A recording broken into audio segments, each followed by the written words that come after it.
everyone, I am so excited you clicked on today's video. My name is Megan. I am super excited for this video because it has been a while since I made a video and I have missed you guys. So yeah, let's jump right into it. You guys love to read. I know you guys love book recommendations.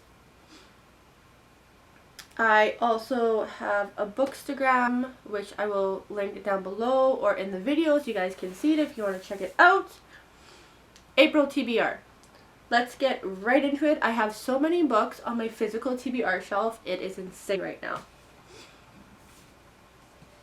Since I didn't read a lot of books in March, I need to carry over one by one. I need to carry over this book, which I'm almost done. Casey McQuiston, One Last Stop. So this is a romance book between Jane and August. So August moves to New York for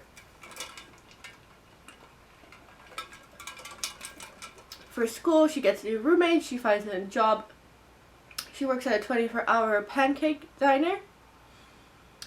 And then she meets Jane on this commute back and forth to work. She realizes that Jane doesn't just look like an old school punk rocker, but she is literally displaced in time from the 1970s.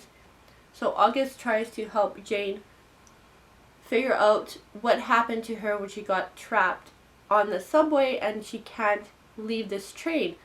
Every time she tries to leave the train, she's back on the train. So August takes all her free time to help Jane and figure out why and who she is, where she was, what happened, who she knew back then, etc., etc. Jane left her parents and she kind of like traveled for a bit because she didn't really have the best relationship with her parents. So she's just trying to remember kind of what happened before she got stuck on the train. But I guess that's why August is here. And August was trying to... One of August's roommate thinks there's a connection between Jane and August. And Jane knows August looks familiar, but she's not sure why. And they kind of like go on into details. We kind of just found out a little bit of detail why Jane looks so familiar or seemed familiar to August. And no, why August seemed familiar to Jane, I guess it was. Super good. Hope that made sense. Don't mind me. Super excited to finish this like right away. I said in my last two or three, I can't remember. One of my last videos, I said I need to go back to like 4 or 5 years. Whatever it's called. A lot of these books that I got, I've acquired in the past since like 2020. So in the past 3 years, my bookshelf has like grown to 1, 2, 3, 4, 5 TBR cards. Maybe I'll have another TBR card. Who knows? Books here, books upstairs. It's just a little bit insane. So every month I want to make myself go back to books I've had on my shelf for a long time but haven't picked up. It's been at least 4 or 5 years-ish. I don't even know anymore. Maybe even longer since I watched the whole series of Pretty Little Liars. I believe there's 8 seasons. Or 7. 7 or 8. After I watched the final episode of Pretty Little Liars, I was just kind of, I don't know, I had like withdrawal, and I went out and bought the first 4 books in the Pretty Little Liars series that the show's based off of, so by Sarah Shepard. I never read them, and I never opened. As you can see, it's brand new. So the first 4 books, Pretty Little Liars, Flawless, Perfect, and Unbelievable. So I'll kind of just read. Among the mega mansion's perfectly manicured hedges of Rosewood, Pennsylvania, everyone has something to hide, especially 4 very pretty little liars. High school juniors Spencer, Hannah, Aria, and Emily have been keeping secrets about their best friend, Allison De Laurentiis, who disappeared 3 years ago. But the girls start to receive threatening notes from someone named A. Their secrets, the big ones, the little ones, even the Lombardian ones, no longer seem safe. Unravel Pretty Little Liars' wildest mysteries in the special box set. But remember, nothing is as it seems in Rosewood.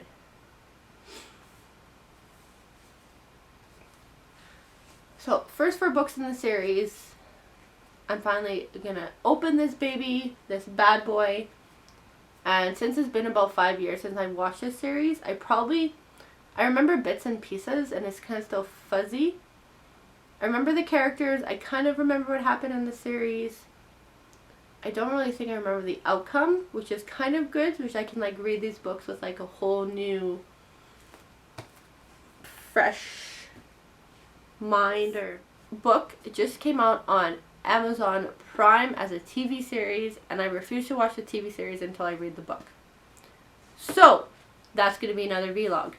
Daisy Joan and the Six. This is a Reese's Book Club pick by Taylor Jenkins Reid.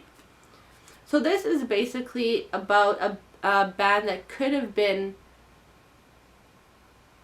it says, so this book is written as if it were the oral history of one of the biggest bands of the 70s.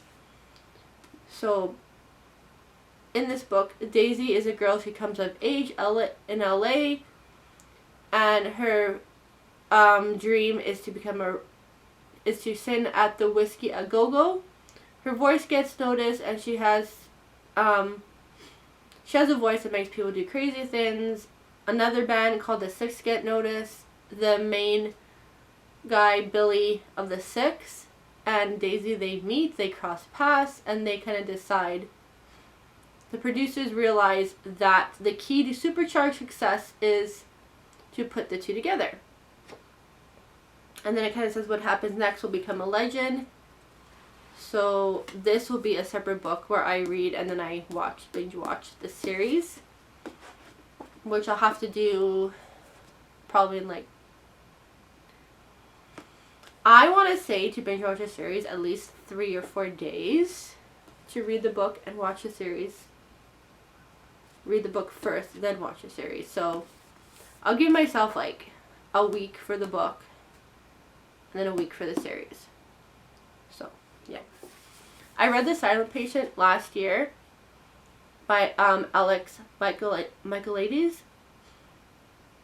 And again, I'm having a withdrawal from the book. I want to reread it, but then I looked online to see what other books are like The Silent Patient, and this came up, Behind Closed Doors by B.A. Paris, Perfect Marriage, or The Perfect Lie. So the other books I have by B.A. Paris are The Prisoner and Bring Me Back. There's also another one called The Breakdown.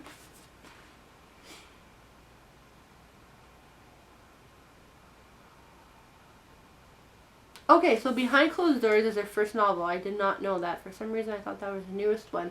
Her newest one is actually The Prisoner. This came out in 2016. So it's been a while since this one came out. Okay, good to know. Everyone knows a couple like Jack and Grace. He has looks and wealth, she has charm and elegance. You'd like to get to know Grace better, but it's difficult because Jack and Grace are inseparable.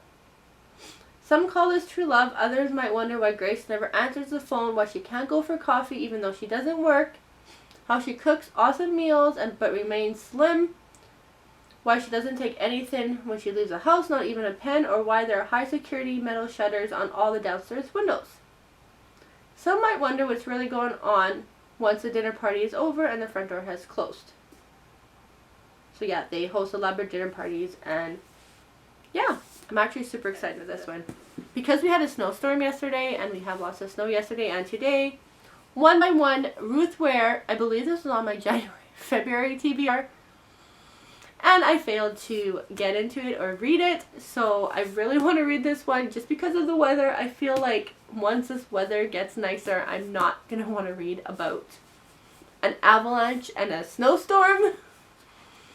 Again, this is like a thriller kind of book. A bunch of people from a company called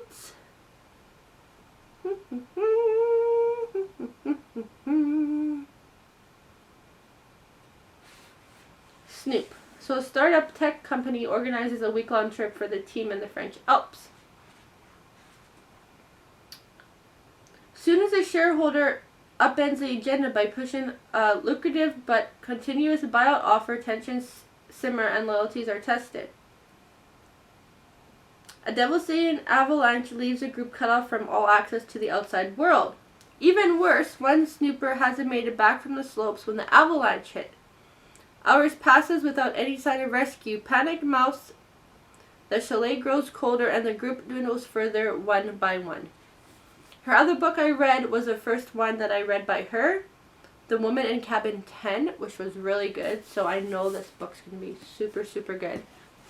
And then I'm going to add some biographies to this month's mix. Excuse me. I'm having very nostalgia feelings about this book because I really miss Harry Potter. So when I saw that Tom Felton had a book out, this is called Beyond the Wand.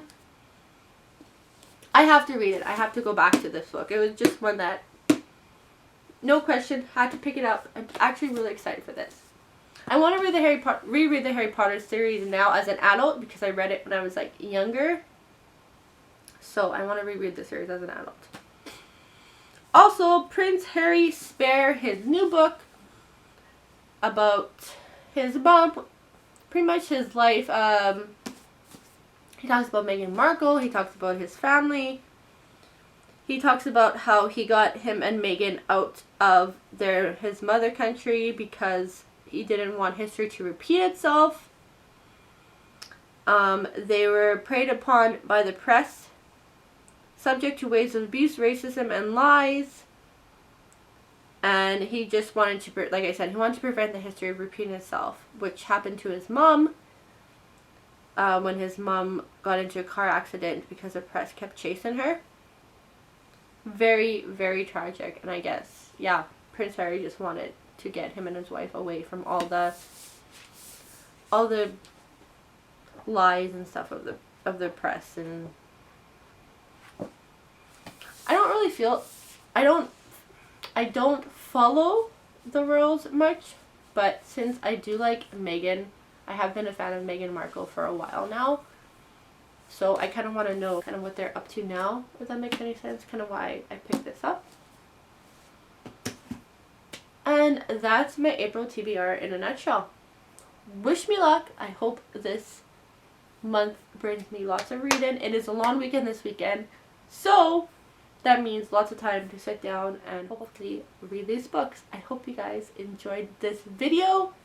Comment if you read any of these books or what book you're reading at the moment.